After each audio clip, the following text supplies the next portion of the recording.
بسم اللہ الرحمن الرحیم۔ السلام علیکم ورحمۃ اللہ وبرکاتہ۔ امید ہے کہ آپ سب ایمان، صحت، عافیت اور برکت کے ساتھ ہوں گے۔ آج ہم سبق نمبر 42 کو پڑھیں گے، جس کا عنوان ہے کلام کو مقتضائے ظاہر کے خلاف لانا۔ تو سب سے پہلے عبارت اور ترجمہ، اس کے بعد انشاءاللہ تفصیل پڑھیں گے۔ ومنها اسلوب الحکیم وهو تلقی المخاطب بغیر ما يترقبه او السائل بغیر ما يطلبه تنبیہا على انه الاولى بالقصد، فالاول يكون بحمل الكلام على خلاف مراد قائله كقول الكبأثر للحاج وقد توعده بقوله لأحملنك على الأدهم، مثل الأمير يحمل على الأدهم والأشهب، فقال له الحجاج أردت الحديد، فقال الكبأثر لأن يكون حديدا خير من أن يكون بليدا، أراد الحجاج لأدهم القيد وبالحديد المعدن المخصوص، وحملها الكبأثر على الفرس الأدهم الذي ليس بليدا، والثاني يكون بتنزيل السؤال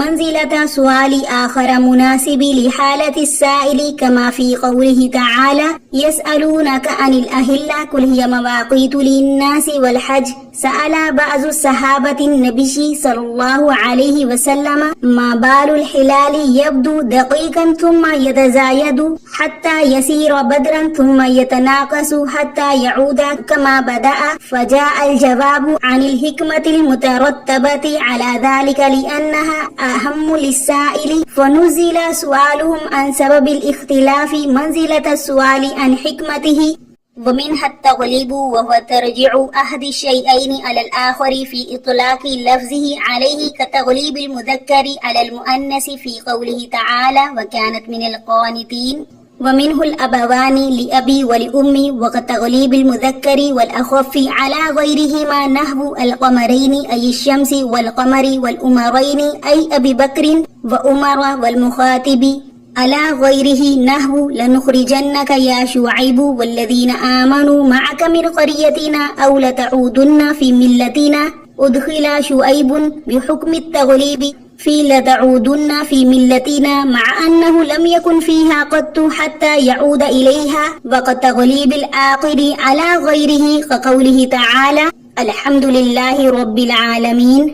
ترجمہ دیکھیے، اور ان میں سے اسلوب حکیم ہے، اور وہ یہ ہے کہ مخاطب کو ملنا ہے اس کلام کے علاوہ جس کا وہ مخاطب منتظر ہے، یا سائل کے لیے وہ بات کہنا جس کو وہ طلب نہیں کرتا، اس بات پر تنبیہ کرنے کی وجہ سے کہ وہ زیادہ بہتر ہے مقصد کے ساتھ۔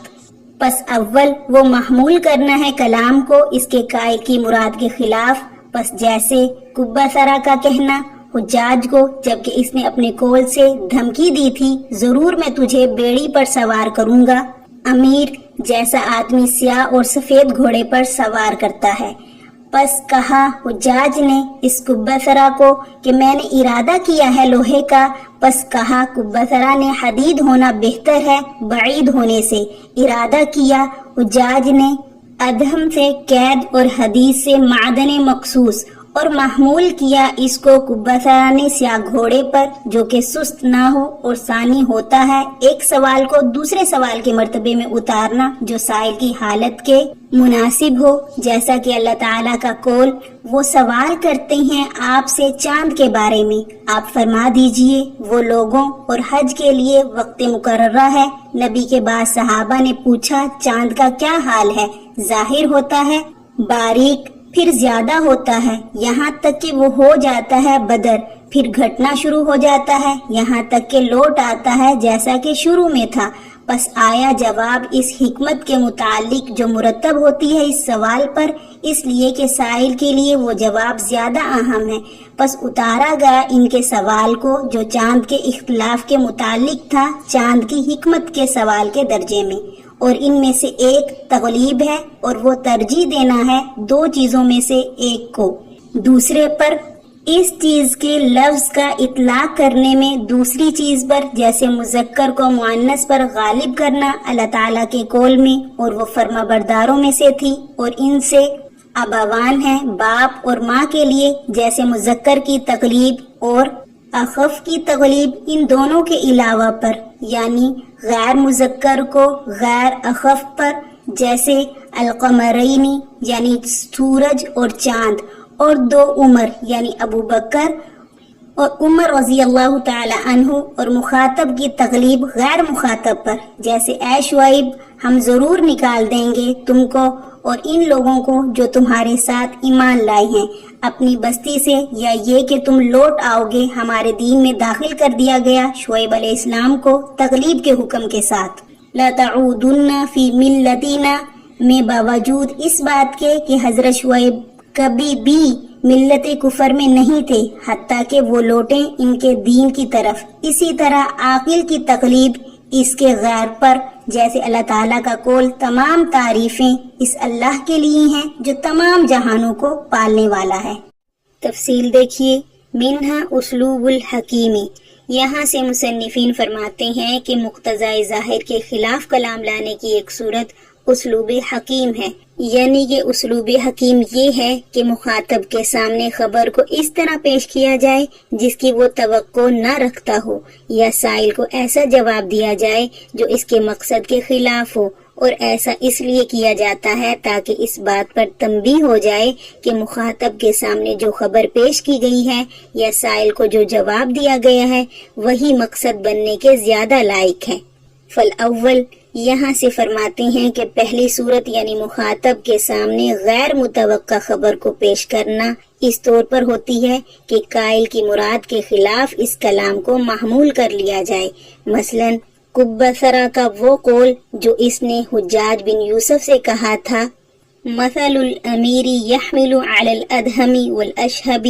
تو یہ قول قبثرہ نے حجاج بن یوسف سے اس وقت کہا تھا جب اس نے قبثرہ کو لَأَحْمِلَنَّكَ عَلَى الْأَدْهَمِ کہہ کر دھمکی دی تھی، یعنی میں تجھے بیڑی پر چڑھا دوں گا۔ تو پھر قبثرہ نے کہا مثل الامیر یحمل علی الادہم والاشہب، یعنی امیر جیسا شخص ہی سیاہی اور سفیدی مائل گھوڑے پر سوار ہوتا ہے۔ تو حجاج بن یوسف نے اس سے کہا میں نے ادہم سے حدید یعنی بیڑی مراد لیا ہے۔ تو قبثرہ نے کہا لِأَن يَكُونَ حَدِيدًا خَيْرٌ مِّنْ أَن يَكُونَ بَلِيدًا، البتہ حدید ہونا زیادہ بہتر ہے بلید ہونے سے۔ تو اس مثال میں حجاج بن یوسف نے ادہم سے حدید یعنی لوہا اور بیڑی مراد لیا تھا، اور مطلب یہ تھا کہ میں تجھے بیڑی کی سزا دوں گا، مگر قبثرہ نے ادہم کو حجاج بن یوسف کی مراد کے خلاف اس ادہم پر محمول کر لیا جو عمدہ گھوڑے کے وصف کے طور پر استعمال ہوتا ہے، اور اس کا قرینہ اشہب ہے، اور یہ کہا کہ میں اس لائق نہیں ہوں کہ ادہم اور اشہب پر سوار کیا جاؤں، یہ تو صرف امیر اور امیر جیسوں کے ہی شان شایان ہے۔ پھر حجاج نے قبثرہ سے کہا کہ میں نے ادہم سے حدید یعنی بیڑی مراد لی ہے، مگر قبثرہ نے اس کے قول حدید کو اس حدید پر محمول کر دیا جو تیز رو گھوڑے یعنی تیز دوڑنے والے گھوڑے کے معنی میں آتا ہے، اور کہا لِأَن يَكُونَ حَدِيدًا خَيْرٌ مِّنْ أَن يَكُونَ بَلِيدًا، یعنی وہ گھوڑا جس پر امیر سوار کیا جائے تیز رفتار ہو تو بہتر ہے اس سے کہ وہ بلید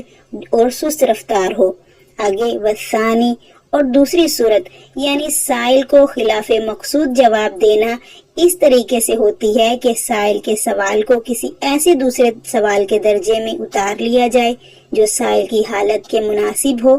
پھر اس کو اسی دوسرے سوال ہی کا جواب دیا جائے، جیسے اللہ تعالیٰ کا قول یسألونک عن الأہلہ قل ہی مواقیت للناس والحج، اس آیت میں فرمایا ہے کہ بعض صحابہ کرام نے نبی کریم صلی اللہ علیہ وسلم سے چاند کے بارے میں دریافت کیا کہ چاند کا معاملہ کیا ہے، کہ ابتدا میں تو باریک رہتا ہے پھر بڑھتا رہتا ہے یہاں تک کہ وہ مائع کامل ہو جاتا ہے، پھر گھٹتا رہتا ہے یہاں تک کہ پھر اسی حالت پر آ جاتا ہے جیسا کہ شروع میں تھا۔ حقیقت میں صحابہ کرام کا یہ سوال چاند کی حالت کے اختلاف اور روشنی اور کمی اور زیادتی کے بارے میں تھا، لیکن اللہ تعالیٰ نے صحابہ کے اس سوال کا جواب نہیں دیا،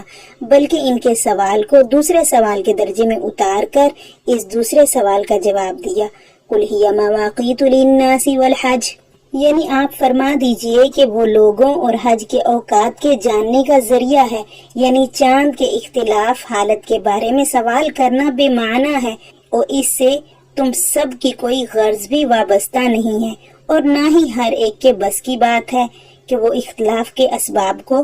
اچھی طرح آسانی سے سمجھ سکے، بلکہ تمہارے لائق یہ تھا کہ تم یہ سوال کرتے کہ چاند کے نکلنے کی حکمت کیا ہے۔ یہی وہ دوسرا سوال ہے جس کے درجے میں ان کے سوال کو اتارا گیا ہے، اور اسی کا جواب دیا گیا ہے کہ چاند کے نکلنے اور غروب ہونے میں حکمت یہ ہے کہ اس سے حج وغیرہ کی تاریخوں کا پتہ چلتا ہے۔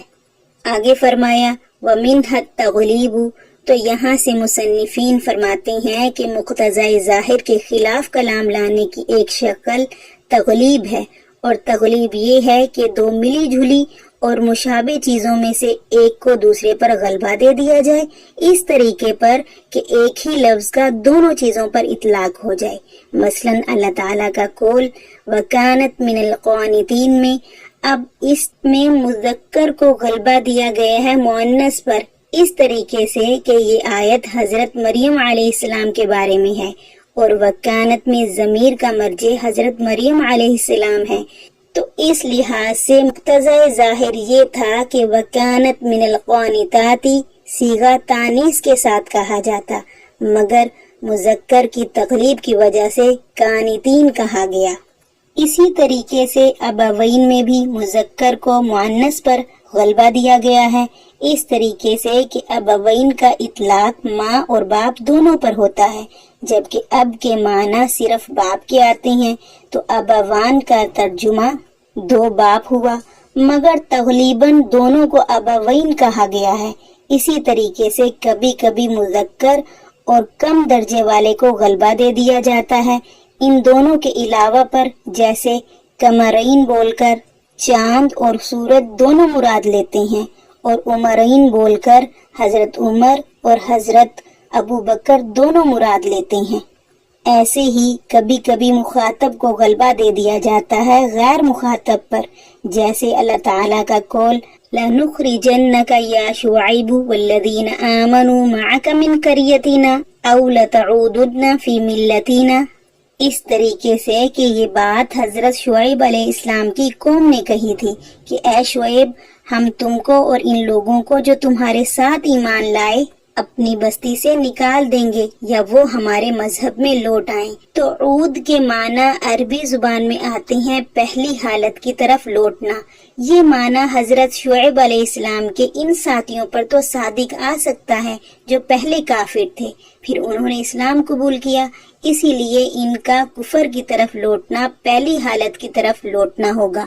مگر حضرت شعیب علیہ السلام پر تو کسی بھی درجے میں کبھی بھی صادق نہیں آ سکتا، اس لیے آپ علیہ السلام تو کفر سے معصوم تھے، نبوت سے پہلے بھی اور نبوت کے بعد بھی، پھر ان کی ملت میں لوٹ کر جانے کا کیا سوال پیدا ہو سکتا ہے؟ اس لیے یقینی طور پر یہ حکم تغلیبی ہے، یعنی آپ کو جو مخاطب ہیں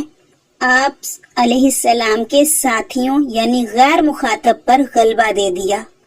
اسی طریقے سے کبھی کبھی عاقل کو غیر عاقل پر غلبہ دے دیا جاتا ہے، جیسے کہ اللہ تعالیٰ کے اس فرمان میں الحمدللہ رب العالمین، اس طریقے سے کہ عالمین کو جمع مذکر سالم لایا گیا ہے، باوجود اس کے کہ جمع مذکر سالم عقلاء کے ساتھ خاص ہے، اور عالم میں عاقل اور غیر عاقل سب داخل ہیں، مگر چونکہ عاقل کو غیر عاقل پر فوقیت دے دی گئی، اسی لیے یہ جمع لانا صحیح ہے۔ سبق سے متعلق کچھ سوالات ہیں، وہ نوٹ فرما لیجئے۔ سوال نمبر 1، کلام کو مقتضی ظاہر کے خلاف لانے کے مواقع بیان کریں۔ سوال نمبر 2، غیر منکر کو منکر کی جگہ پر اتارنے کی علامات بتائیے۔ سوال نمبر 3، التفات کی تعریف کریں۔ سوال نمبر 4، التفات کی کتنی حالتیں ہیں اور کون کون سی ہیں، ہر ایک کو مع امثلہ بیان کریں۔